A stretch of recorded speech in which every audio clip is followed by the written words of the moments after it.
পাকা আমের নতুন রেসিপির সাথে আবার চলে আসলাম। আমি 4 টুকরো পাকা আম নিয়েছি, এটাকে এবার ব্লেন্ড করে নিতে হবে।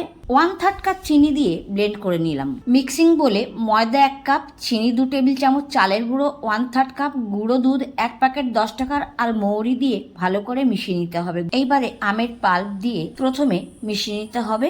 পাকা আম প্রত্যেকেই আমরা ভালোবাসি, পাকা আম আমরা এমনিতেই খাই।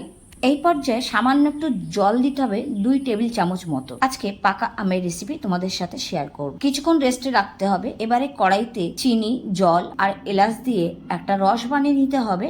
রস খুব একটা ঘন করার কোনো প্রয়োজন নেই, হাতে তুলে একটু দেখে নিতে হবে চ্যাট চ্যাট করছে কিনা। 2-3 ফোঁটা ফুড কালার ব্যবহার করলাম, করে রসটা নামিয়ে নিলাম। এখন ব্যাটারের মধ্যে 1/2 চামচ খাবার সোডা মিশিয়ে নিলাম। এই কাজটা ভাজার আগের মুহূর্তেই করতে হবে। কড়াইতে অনেকখানি তেল দিতে হবে। তেল গরম হয়ে গেলেই আবারও ব্যাটারটা ভালো করে ফেটিয়ে নিয়ে বড়াগুলো ভেজে নিতে হবে। বন্ধুরা, আমার রেসিপি ঠিক তোমাদের কেমন লাগছে কমেন্টের মাধ্যমে জানাতে ভুলো না। মিডিয়াম আছে বড়াগুলো খুব লালচে করে ভেজে নিয়ে সরাসরি রসে দিতে হবে।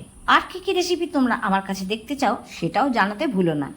রসে দিয়ে ভালো করে মিলিয়ে নিতে হবে। একইভাবে সব কটি বড়া তৈরি করে নিলাম। আজকের রেসিপিটা তোমাদের কেমন লাগলো? তৈরি করে নিলাম আজকের রেসিপি আমের রসবড়া। এতদিন আমরা ডালের রসবড়া খেয়েছি, আজকে শেয়ার করলাম আমের রসবড়া। নরম তুলতুলে আমের রসবড়া। কেমন লাগলো রেসিপিটা জানাতে ভুলো না। আসছি আবার